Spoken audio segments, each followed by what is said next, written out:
Hi, so I thought I would do a quick sew along for the Sculthorpe pants. So I have all my pieces cut out. I've cut all the notches, and what I've done is, this is the lower pant panel. I have fused some interfacing to that, so I just cut a really long strip of 1 inch wide interfacing, and I've just fused it onto that edge, just 2 pieces overlapped at the middle there. So I have my pocket upper side panel piece here. Got my right side up, and then my right side down of the lower pants panel. So the interfacing is here because these pieces are cut on the bias and have the tendency to stretch out, and you don't want your pockets to stretch. I'm using a tensile twill here, and this one is actually really shifty, and I'm really worried about it actually stretching out. So what I'm going to do is a little bit of insurance. I have some cotton tape here. So this is very thin cotton tape. When I sew the pocket panel to the lower pants panel, I'm actually going to sew a line of this in on it too to stabilize that. So the first step I'm going to do is, I've got right sides together for my pocket panel and my lower pants panel. I'm going to sew a 1/2 inch seam in a V like this. I'm just going to make sure that I have my needle down when I get to this point and I pivot instead of doing like a rounded shape. I'm going to do a straight line, stop with my needle down, pivot, then do a straight line up here with a 1/2 inch seam allowance. And I'm actually choosing to pop this cotton tape down while I stitch as well. This is completely optional, but if you're paranoid about your pockets bagging out, which I am, then you can go ahead and do that. So that's the first step. So I've sewn that edge. You can see I added that cotton tape there. Just a quick note though, I made sure that the double notches lined up. So the double notches is always the back on any pattern, and I just made sure that I did that. I don't think that your actual pattern pieces won't fit together neatly if you have the back going to the front or vice versa. So just they're purposely slightly asymmetrical. Just going to flip this over so you can see where I've stitched it now, and I'm going to clip into this apex here. So you can see where I pivoted, and I'm gonna take my, I'm just gonna take my clippers, and I'm gonna clip deep into there, like that, being really sure that I don't go through the stitching line. If your fabric is like super fray prone, then clip less deeply. If it's super unfray prone, then you can clip a little bit closer. So I'm just kind of going pretty close there. Now what I'm going to do is I'm going to understitch. So this is the pocket piece, and then this is the outside of the pants. So I'm just opening it up, and what I want to do is I want to sew, understitch these seam allowance pieces towards the pocket. So I have that towards the back. I'm going to pull everything there. Now you can press this. I usually don't. I usually just give it a bit of a finger press and go for it, because the understitching actually holds it down.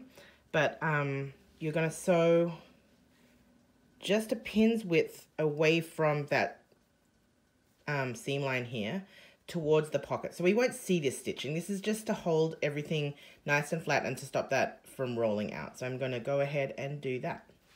Again, when I get to the pivot point, I'm going to make sure it's less obvious here actually on this side, but I'm going to make sure that I stop here, pivot, and then go around so I maintain that crisp point. Okay, so I've understitched that edge, and I'm going to fold it back. So this is the inside of the pocket now, that's the outside of the pants. I'm going to press the V into the pocket. So I'm just using that, because I understitched it, it's holding it really nicely away from, like holding the facing or the pocket really nicely down. So I'm just gonna press that from the back side.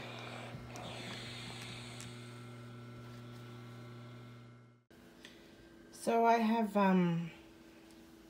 pressed that, and I'm gonna go ahead and I'm gonna top stitch on the outside, just a foot's width away. I use a longer stitch length for that. I use a 3. But while I'm here at the iron, I'm going to press the pocket up. So you had some notches, and on the pattern piece it was marked fold line. So this is the double notch, and there's a single notch for the fold line. I'm just going to fold this pocket up at that fold line.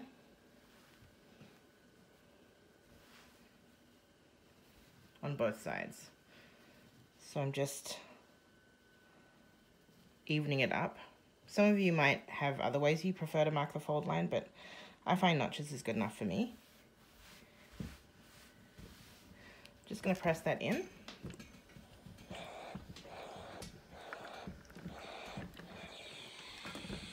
And then I'm going to flip it over and just check.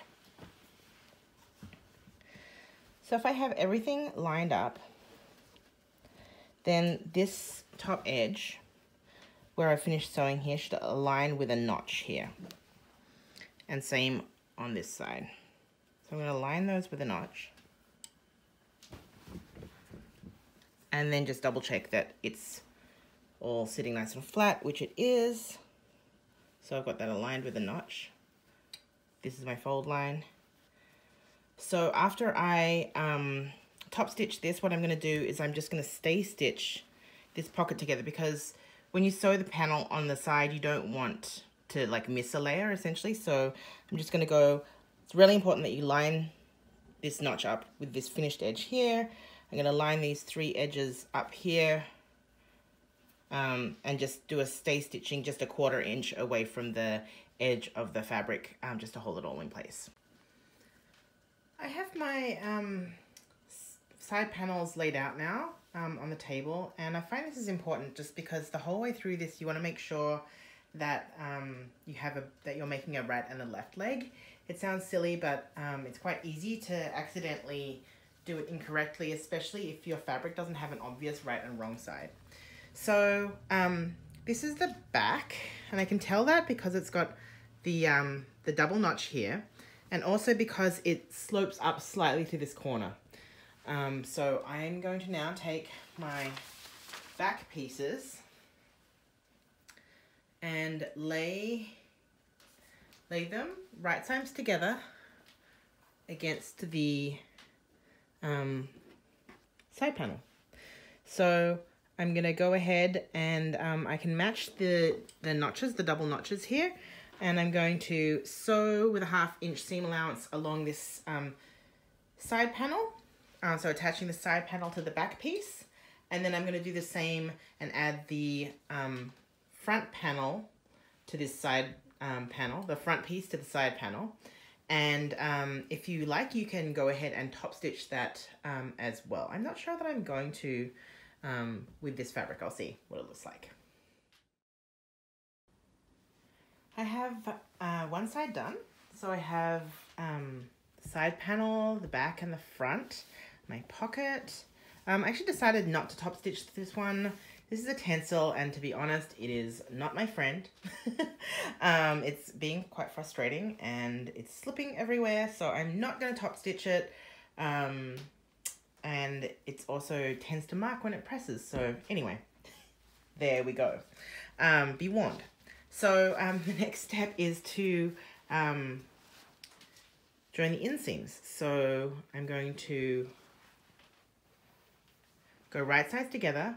Make sure I've made sure that I gave it a really good press, because this is like your last chance to do it while it's flat. Oh, just one more thing. When I pressed it, I pressed the seams, I overlocked the seams together, and I pressed them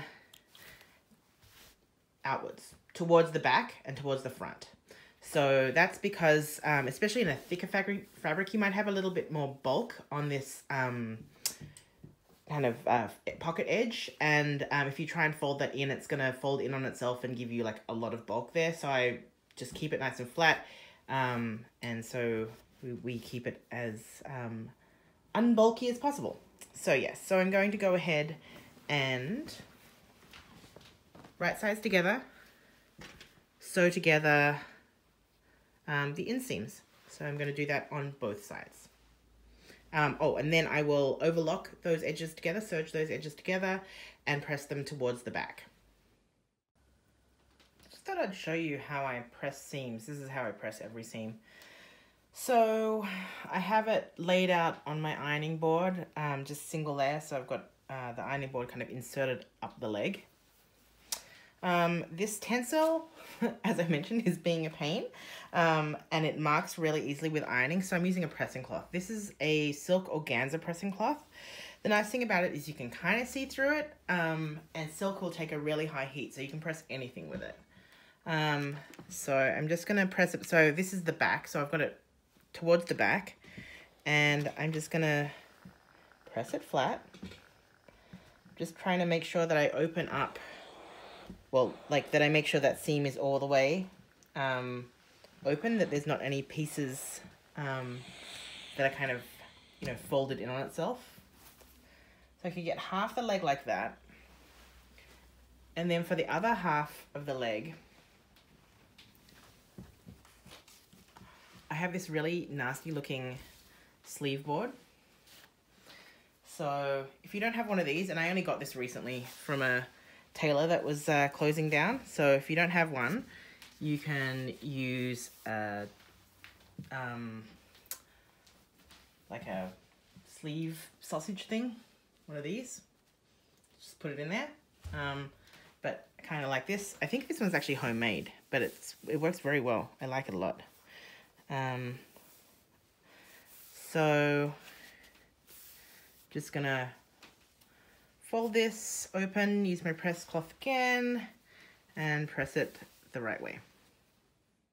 Then I turn the pants, or whatever I'm pressing, so the right sides are out. Make sure that the seam's going in the right direction. Sometimes it's not quite as open as you want, and then I go ahead and I press it from this side.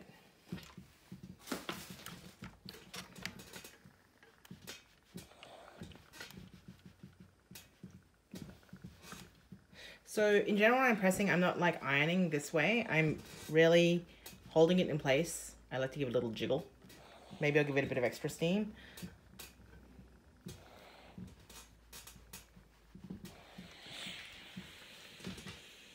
And that's a well-pressed seam. Right, so I now have my two pant legs, a right one and a left one.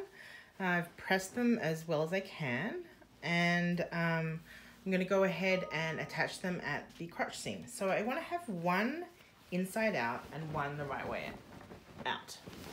So this one is inside out, and then because I want right sides together, I'll put the one that's the right way out inside the inside out one.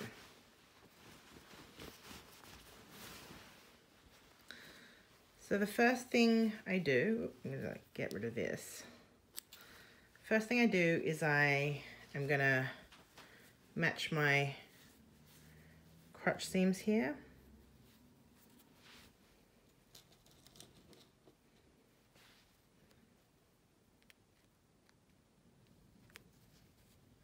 I like to put a pin right on that seam on this side, and then I'll check to see if it's right on that side, and it's not quite, so then I'll try and fix it. Check again, that's probably going to be pretty good.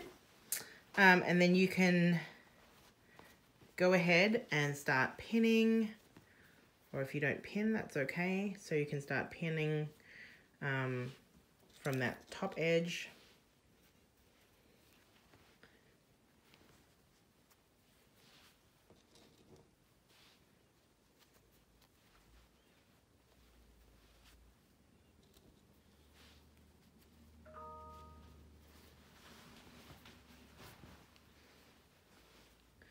There are some notches on the back, so you'll want to match those notches.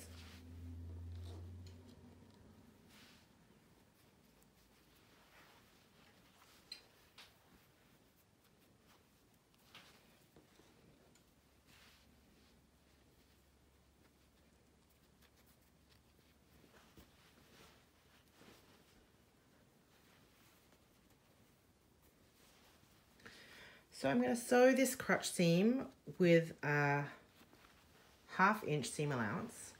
Once I've sewn it once, I'm actually going to go back and sew it a second time, just slightly inside the seam allowance, so just like a pin's width towards the edge for the like a slightly smaller seam allowance, and that's really just like a safety stitch, just in case I don't know, your pants get caught on something and they threaten to like tear open. You've got like another row of stitching, plus you've got your overlocking or zigzagging or however you're finishing it, just because you don't want to burst through the bottom of your pants.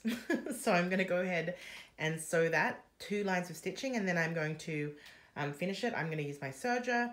You can use zigzag if you like for all of these seam finishes, it's up to you.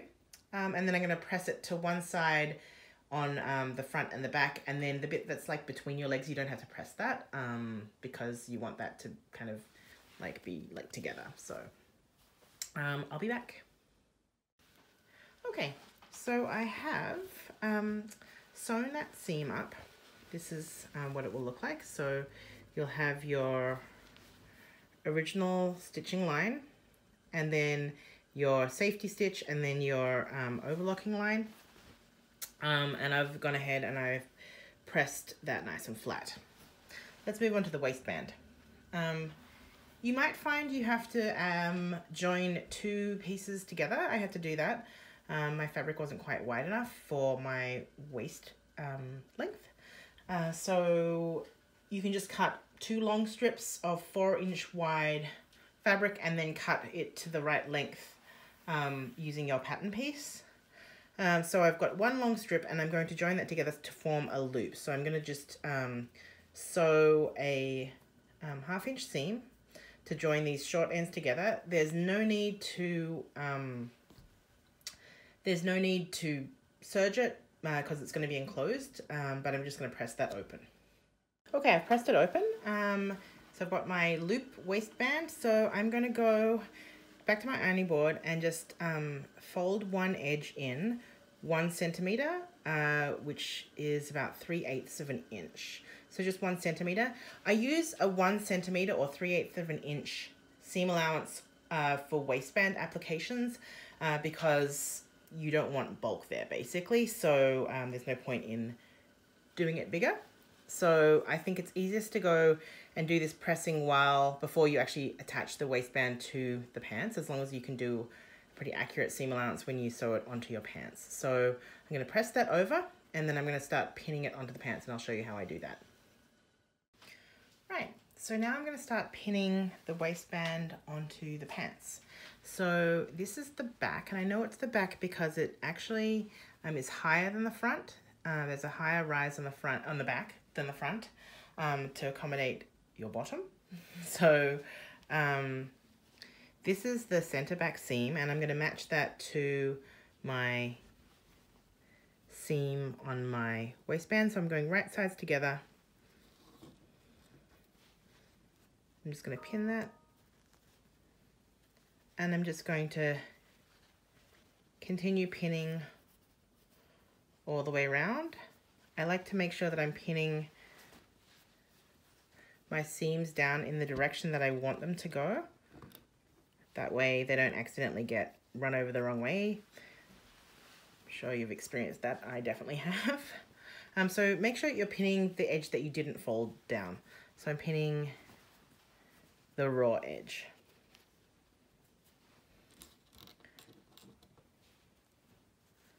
I'm going to go pin that, and then I'm going to sew that with a 1 centimeter seam allowance.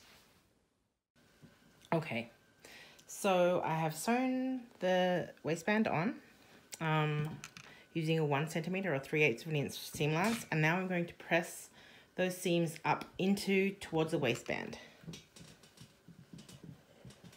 This is very, very thin fabric, so I don't need to grade the seams, that is like trim them back at different levels. If I were using pretty much anything else, I would do that. But this is basically, it's as fine as like a silk almost. Okay, so you'll do that all the way around. And then the next step is to fold this waistband down. So you're going to fold it down so it just overlaps that stitching line. So see this stitching line here, we're going to stitch in the ditch as the next step. So I just want to just overlap that so that when I stitch in the ditch, we'll catch this edge and we'll end up with a nice clean finish. So I'll press that down and you'll be left with that clean finish on the inside and the outside. I'm going to do that all the way around and then show you how I'll pin it. Okay, so I have pressed the seam allowances up and I've pressed the waistband so that it so that the folded edge just overlapped that stitching line. So now the next step is that I'm going to stitch in the ditch. Now I do need to leave a little gap so I can thread my elastic later, so I'm just going to mark that with pins. And I do that vertically, like just like a stop sign, so that I do it basically, that I don't overrun. So I'll know that I start and stop here. Now I think this is the best way to pin for stitching in the ditch. It's really easy to like either miss your ditch or miss catching the inside. It's a bit tricky. So I recommend pinning in that ditch. So stitching in the ditch is stitching right in this ditch that's formed by the other stitching line. So I'm going to put my pin through to the other side and out again just where I would stitch, and then I check on the other side to make sure that I have caught that edge. So you can see that's going to be good.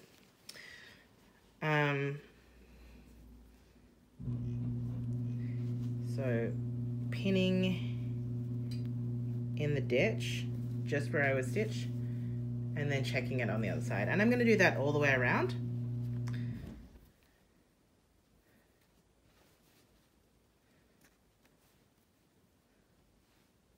Sorry, off camera there. There we go. So it's okay. So I'm going to do that all the way around, and then I'm going to stitch in the ditch. So just stitch all the way around in that ditch. If you happen to miss it, you can just unpick that little section and do it again.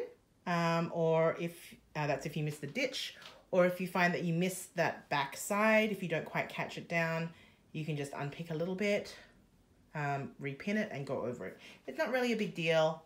Hopefully if you do a good job stitching right in that ditch, you won't really see the stitching line, and especially once we have the elastic in, it's going to shrink up. So it's really, you know, not the biggest deal. If it's not absolutely perfect, it won't be visible when you're done. Right, so I've cut a piece of elastic that is my waist measurement. Like I tried it around my waist, and I did it quite a lot tighter than would feel comfortable, because I find that it always stretches out a little bit. I've put a big pin on the end. You can get bodkins, but this is what I use. And I'm just going to go ahead and I'm going to thread that through the casing that we've created, just being careful not to twist it in there. So I'm going to do that. I'm going to attach the ends together, and then I'm going to close that 2-inch gap that I left. And then you can either top stitch that or leave it. It's up to you. So I have done that, and you can see that my gathering is not well distributed around my pants. So my trick is that I stretch it out to the maximum a few times, just back and forth a few times, and that evenly distributes it really well. So at this point you can top stitch it, so you would stretch it out. So what I am actually going to do that, I think, is do the stretching trick to evenly distribute things, put a few strategic pins around there to make sure that I'm keeping the gathers where I want them, and then I'm going to stretch it out and top stitch with a long stitch length. Right, so at this point you should try your pants on, make sure the waistband elastic works for you, and get a hem length. So There's a 1 inch hem allowance allowed in these pants, but you might find that you need a little bit more, a little less. So I'm going to go ahead and hem these pants. The first thing I'm going to do is turn up the hem edge 1 centimeter, just so I get a nice folded edge. So I'm going to do that all the way around.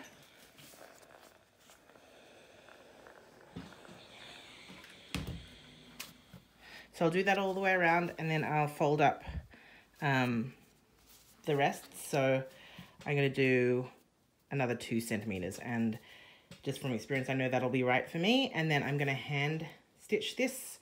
I have another video on how to hand stitch up hems, so you can take a look at that on my Instagram account, which is at Leela Sews.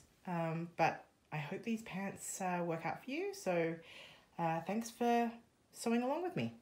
Have a good one.